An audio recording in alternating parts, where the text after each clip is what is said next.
Stop believing fake media. We give you information with scientific evidence. आज हम बात करेंगे टाइफाइड फीवर के बारे में। ठीक है, टाइफाइड फीवर के बारे में हम जो बात करेंगे, मैं आज आपको बताऊंगी ये किस बैक्टीरिया से होता है, इसका सोर्स ऑफ इन्फेक्शन क्या होता है और किन चीज़ों में इसके इन्फेक्शन के मिलने के चांसेस होते हैं, रूट ऑफ इन्फेक्शन क्या होता है, रूट ऑफ ट्रांसमिशन क्या होता है और इसके बाद मैं आपको बताऊंगी सिम्टम्स क्या होते हैं। सिम्टम्स के बाद कॉम्प्लिकेशंस क्या क्या हो सकते हैं और ट्रीटमेंट और प्रिवेंशन की बात करेंगे। थोड़ा बहुत नजर हम वैक्सीनेशन पे भी डालेंगे। ठीक है, तो पहले मैं आपको बताती हूँ टाइफाइड फीवर के बारे में। जो बैक्टीरिया होता है इसको हम साल्मोनेला बैक्टीरिया बोलते हैं, साल्मोनेला टाइफी और साल्मोनेला पैराटाइफी। साल्मोनेला टाइफी का जो बैक्टीरिया होता है ये मोर कॉमन है as compared to salmonella paratyphi. Salmonella paratyphi में भी 3 तरह के स्ट्रेन होते हैं, A, B and C. A strain is more common than the strain B and C. ठीक है, टाइफाइड फीवर का जो दूसरा नाम है, मेडिकल टर्म में हम इसको एंटेरिक फीवर भी बोलते हैं और बच्चों में जो है AGE एक्यूट गैस्ट्रोएंटेराइटिस भी बोला जाता है इसमें। ठीक है, अब हमने आपको बता दिया कि बैक्टीरिया क्या है। बैक्टीरिया के बाद हम बात करते हैं इसका थोड़ा वर्ल्ड वाइड क्या वो होता है, वर्ल्ड डिस्ट्रीब्यूशन क्या है। मोस्ट कॉमन जो टाइफाइड के केसेस होते हैं ये हमें डेवलपिंग कंट्रीज़ में ज़्यादा देखने को मिलते हैं as compare to the developed country. Developed countries में क्यों ज़्यादा देखने को मिलते हैं, क्योंकि जो टाइफाइड होता है ये जो क्राउडेड प्लेसेस होते हैं, अनहाइजीनिक प्लेसेस जो होते हैं, वहाँ पे इसके होने के चांसेस ज़्यादा होते हैं। आप हैजा से इसको थोड़ा बहुत कंपेयर कर लीजिए। हैजा भी इसी तरह की एक बीमारी है जो कि क्राउडेड और क्राउडेड और अनहाइजीनिक प्लेसेस में ज़्यादा पाया जाता है। इसी तरह साल्मोनेला का यानी कि टाइफाइड फीवर का इन्फेक्शन होता है। ठीक है, सैनिटेशन और हाइजीन पुअर होता है डेवलपिंग कंट्रीज़ में और यहाँ पे क्राउडिंग भी ज़्यादा होती है, पॉपुलेशन भी ज़्यादा होती है, इसलिए डेवलपिंग कंट्रीज़ में इसके केसेस बहुत ज़्यादा मिलते हैं। केसेस भी ज़्यादा है और मोर्टेलिटी भी ज़्यादा है। टाइफाइड फीवर कोई रेयर बीमारी नहीं है, it is very very common disease. ठीक है, और जो डेवलप्ड कंट्रीज़ में what ever the cases are found, they are found because of those people who travel from the developing countries to the developed countries. जो infected people यहाँ से developing countries से developed countries में जाते हैं, उनकी वजह से डेवलप्ड कंट्रीज़ में केसेस देखने को मिलते हैं मैक्सिमम। और उसके बाद डेवलप्ड कंट्रीज़ में जो वहाँ के ओरिजिनल पीपल होते हैं उनको इन लोगों से जो ट्रैवल करके वहाँ गए होते हैं उनको जो प्रोन पीपल होते हैं डेवलप्ड कंट्रीज़ में उनको इन लोगों से इन्फेक्शन लग जाता है। ठीक है, हम बात जरूर ये भी आपको आगे आने वाली टाइम वीडियो में बताऊँगी कि किन लोगों को इसके होने के चांसेस ज़्यादा होते हैं। ठीक है, अब मैंने बता दिया मोर्टेलिटी बहुत ज़्यादा कॉमन है, बहुत ज़्यादा केसेस होते हैं और मोर्टेलिटी भी काफ़ी होती है वर्ल्ड वाइड। अब मोर्टेलिटी के बारे में मैंने आपको बता दिया, मैंने आपको बैक्टीरिया के बारे में बता दिया। अब हम बात करते हैं सोर्स ऑफ इन्फेक्शन की। सोर्स ऑफ इन्फेक्शन क्या है? जो भी सोर्स ऑफ इन्फेक्शन है ये source of infection unhygienic places में बहुत ज़्यादा मिलते हैं, क्राउडेड प्लेसेस में ज़्यादा मिलते हैं और जो इन्फेक्टेड वाटर होता है, इन्फेक्टेड फूड हो सकता है, under cooked food, under cooked meet हो गया, पोल्ट्री हो गया, एग्स हो गए या फिर fishes and urine of the infected person, ये भी जो है सोर्स ऑफ इन्फेक्शन हो सकता है। यानी कि इन चीज़ों में बैक्टीरिया मिल सकता है। अगर कोई खाना ढंग से ना पकाया गया हो, वाटर को बॉईल करके ना पिया गया हो, फिल्टर्ड वाटर ना हो, तो वो भी सोर्स ऑफ इन्फेक्शन हो सकता है। मिट्टी वगैरह में भी इसके पाए जाने के चांसेस होते हैं। ठीक है, इसलिए आपको जो है हाइजीन मेंटेन करने की काफ़ी ज़रूरत होती है ताकि जो है इन्फेक्टेड लोग का यूरिन और फिशेस के कॉन्टैक्ट में आप ना आ सके और आप इन्फेक्ट ना हो सके। ठीक है, अब मैंने आपको सोर्स ऑफ इन्फेक्शन बताया। अब बात करते हैं रूट ऑफ द ट्रांसमिशन की। रूट ऑफ ट्रांसमिशन में 4 चीज़ें यानी कि 4F आप याद रखना। 4F मतलब fishes, flies, finger and fomite. ये 4 चीज़ें यानी 4F जो है ट्रांसमिट करने में काफ़ी हेल्प करती हैं। आप फिंगर्स अगर इन्फेक्टेड है, फोमाइट मतलब डोर हैंडल्स हो गए, टेबल हो गए और इन्फेक्टेड सरफेसेस हो गए, घर में टेबल वगैरह के इन्फेक्टेड पर्सन अगर उसको छू देता है, वॉशरूम जाने के बाद अगर ढंग से हाथ नहीं धोए या नहीं धोए तो वो कहीं और हाथ लगा देता है तो डोर हैंडल वगैरह को इन्फेक्ट कर सकता है, तो वो भी दूसरे तक जो है इन्फेक्शन को ट्रांसमिट कर सकती है ऐसी चीज़ें। ठीक है, फ्लाइज मक्खियों के थ्रू, अगर मक्खी गंदे खाने पे बैठी है, इन्फेक्टेड फूड पे बैठी है, तो वो फ्लाई अगर आपके खाने पे जाके बैठ जाती है तो आप वो फूड खा लेते हो तो उससे भी आपको इन्फेक्शन होने के चांसेस हो सकते हैं। इसी तरह अगर आप इन्फेक्टेड पर्सन के यूरिन या फिशेस के कॉन्टैक्ट में आए हों तो उससे भी आपको इन्फेक्शन होने के चांसेस होते हैं। अब मैं बात करती हूँ root of the transmission. Root of the transmission मतलब जब आप इन्फेक्ट होते हो, एज अ पर्सन आप इन्फेक्ट होते हो तो किस रूट से आप होते हो, इसका जो मोस्ट कॉमन रूट होता है वो होता है फीको ओरल, यानी कि किसी के इन्फेक्टेड यूरिन या फीसिस के कांटेक्ट में आने से अगर आपने वो ओरल रूट के थ्रू उस बैक्टीरिया की एंट्री अगर आपकी बॉडी में हो गई है तो उसका मतलब होता है फीको ओरल रूट ऑफ ट्रांसमिशन। ठीक है, तो यही इसका फीको ओरल रूट ऑफ ट्रांसमिशन होता है कि आपका जो है ओरल या फिर फीसिस के थ्रू जो है आपको इन्फेक्शन आपकी बॉडी के अंदर एंटर कर सकता है। ठीक है, फीको ओरल रूट ऑफ ट्रांसमिशन हो गया, आपके अंदर बॉडी के अंदर इन्फेक्शन चला गया है, बैक्टीरिया की एंट्री हो चुकी है। अब आपको कितनी बीमारी आएगी कितनी नहीं आएगी ये सब डिपेंड करता है कि कितना लोड ऑफ वायरस आपके अंदर गया है, बैक्टीरिया की जो है विरुलेंस कितनी है, होस्ट की यानी कि आपकी खुद की बॉडी की इम्यूनिटी कितनी है, ये सब चीज़ों पे आपका जो है जो severity of the disease depend करती है। ठीक है, तो अब मैंने बात कर ली आपके ये, ठीक है, इन्फेक्शन आपकी बॉडी में चला गया, इसके बाद आती है इंक्यूबेशन पीरियड की बात। इन्फेक्शन जाने के बाद में आपकी बॉडी में जो लक्षण निकल के आएंगे कितने दिनों बाद आएंगे उसको हम बोलते हैं इंक्यूबेशन पीरियड, यानी कि आपकी बॉडी में बैक्टीरिया चला गया है और लक्षण कब आएंगे, इस पीरियड को हम बोलते हैं इंक्यूबेशन पीरियड। जो है टाइफाइड के केस में ये 3 डेज टू 14 डेज होता है, लेकिन कम से कम इसमें जो है 1 दिन और मैक्सिमम से लेके मैक्सिमम 1 मंथ यानी कि 4 वीक्स तक इसका इंक्यूबेशन पीरियड वैरी कर सकता है। इंक्यूबेशन पीरियड के बाद अब आपका इंक्यूबेशन पीरियड में सिम्टम आने पर्सन को स्टार्ट हुआ, तो जैसा कि मैंने बताया कि इसमें जो है ओरल रूट के थ्रू आपकी बॉडी में बैक्टीरिया एंटर करता है।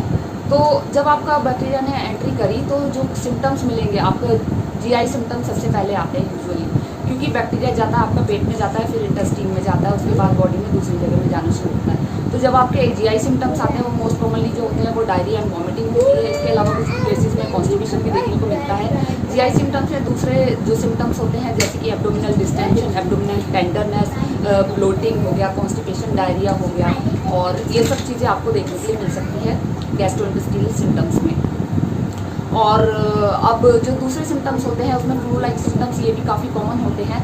इसमें जो फीवर का पैटर्न होता है वो स्टेप लैडर पैटर्न होता है, मतलब कि आपका फीवर एक बार चढ़ता है ऊपर, दिन में एक बार जाएगा ऊपर, फिर वो नीचे आएगा, फिर ऊपर जाएगा, ट्रप्स एंड ड्रो ये आपके बनते हैं। तो step ladder kind of fever इसमें देखने को मिलता है। और फ्लू लाइक सिम्टम्स जैसे कि मलेज, वीकनेस, हेडेक, सोर थ्रोट ये सब भी देखने को मिल सकते हैं टाइफाइड फीवर।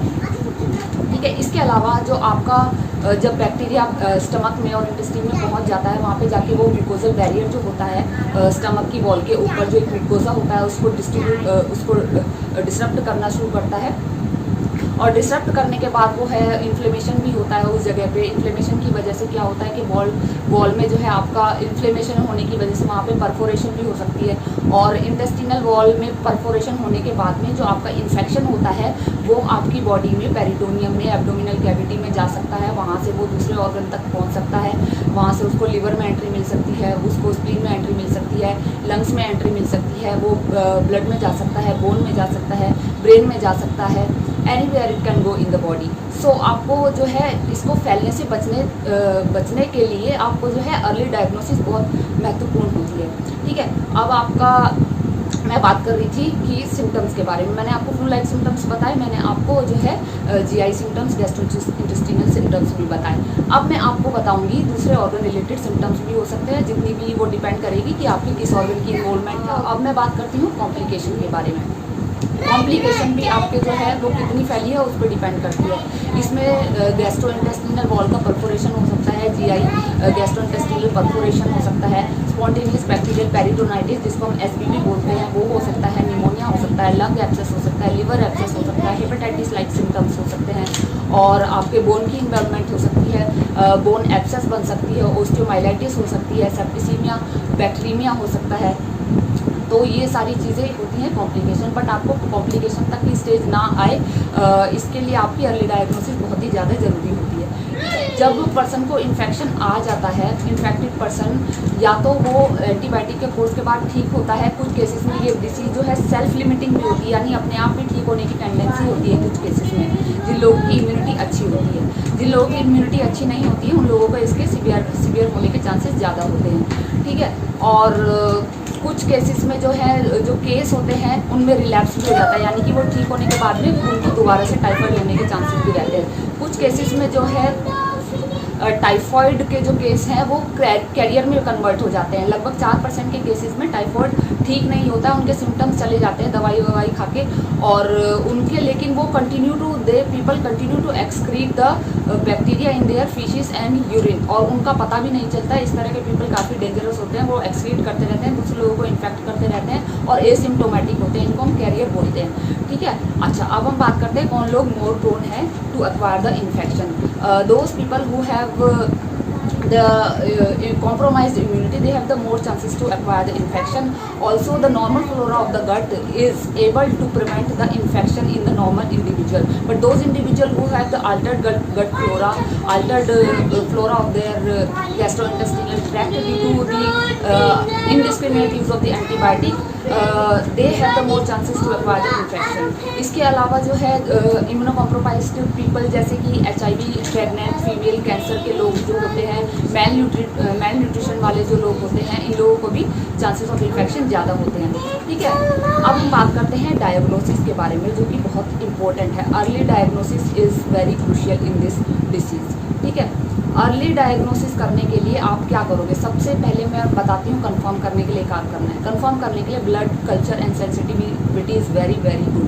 ठीक है, गोल्ड स्टैंडर्ड जो होता है वैसे वो बोन मैरो टेस्ट होता है, bone marrow aspirate culture is very gold standard. लेकिन अगर आपका ईंट जो है लोहे की हथौड़ी से टूट रही है तो फिर हमें गोल्ड की हथौड़ी यूज़ करने की कोई ज़रूरत नहीं है। यानी कि blood culture is very simple test और सस्ता भी होता है और अच्छा टेस्ट है, आसानी से हो जाता है, तो हमें बोन मैरो एस्पिरेट कल्चर कराने की कोई ज़रूरत नहीं है।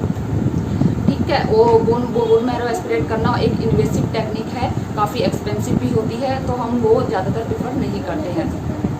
और विडाल टेस्ट किया जा सकता है, लेकिन विडाल टेस्ट की पुअर परफॉर्मेंस होती है, इसमें जो है फॉल्स पॉजिटिव फॉल्स नेगेटिव आने के भी चांसेस ज़्यादा रहते हैं, तो इसकी रेलिवेंस उतनी ज़्यादा नहीं है। और विडाल टेस्ट जो है फर्स्ट वीक के जो इनिशियल 4-5 डेज़ होते हैं उसमें नेगेटिव आने के चांसेस के ज़्यादा होते हैं, वो 5 to 6 डेज़ के बाद ही जाके विडाल टेस्ट पॉजिटिव आने के चांसेस होते हैं। और विडाल टेस्ट में जो हम हैं we detect the antibody against the flagellar H antigen and O antigen of the salmonella typhi bacteria. Widal test एक सीरोलॉजिक टेस्ट होता है। इसके अलावा जो दूसरा सीरोलॉजिक टेस्ट होता है वो होता है एलाइजा टेस्ट। इसमें भी हम जो है एंटीबॉडी को डिटेक्ट करते हैं, बट वो एंटीबॉडी होती है against the VI capsular antigen of this bacteria. ये काफ़ी अच्छा टेस्ट होता है to confirm the diagnosis, ELISA test. इसके अलावा PCR टेस्ट भी किया जाता है। PCR टेस्ट में हम DNA डिटेक्ट करते हैं बैक्टीरिया का, और PCR टेस्ट लेकिन इतना अच्छा परफॉर्मेंस नहीं है, क्योंकि PCR टेस्ट में डिपेंड करेगा कि बैक्टीरिया जो ब्लड के अंदर है वो कितना उसका कंसंट्रेशन है। अगर बहुत ही कम कंसंट्रेशन हो सकता है कि डिटेक्ट ना कर पाए, तो इतनी अच्छी परफॉर्मेंस नहीं है। बट जो PCR टेस्ट है इससे हम जो है सीरो टाइपिंग जो है बैक्टीरिया की करने के लिए काफ़ी अच्छा होता है। अच्छा, विडाल टेस्ट हो गया, ये सब हो गया। इसके अलावा हम यूरिन कल्चर, स्टूल कल्चर भी कर सकते हैं, बट वो इतना अच्छा टेस्ट नहीं है। स्टूल कल्चर में तो काफ़ी लेट जाके बैक्टीरिया डिटेक्ट होता है, 3 to 4 वीक के बाद में उसकी पॉजिटिविटी रेट अच्छी बन पाती है। और डिपेंड करता है कि उसमें स्टूल में वायरल लोड बैक्टीरियल लोड कितना है और स्टूल सैंपल कितना लिया है, वो सब भी डिपेंड करता है। इसके अलावा ऑर्गन स्पेसिफिक टेस्ट भी किए जा सकते हैं। ऑर्गन की इन्वॉल्वमेंट कितनी है, अगर फैल चुका है बैक्टीरिया का इन्फेक्शन आपकी बॉडी में, तो वो देखने के लिए वो सब पर्टिकुलर टेस्ट भी किए जा सकते हैं, अल्ट्रासाउंड, चेस्ट एक्सरे वगैरह। और अदर टेस्ट भी होते हैं, रूटीन टेस्ट होते हैं। कंप्लीट ब्लड काउंट हो गया, कंप्लीट ब्लड काउंट में जो है आपको न्यूट्रोपीनिया और ल्यूकोपीनिया देखने को मिल सकता है। टोटल ल्यूकोसाइट काउंट इंक्रीज हो सकती है, CRP और अदर इन्फ्लेमेटरी मार्कर्स इसमें इंक्रीज मिल सकते हैं।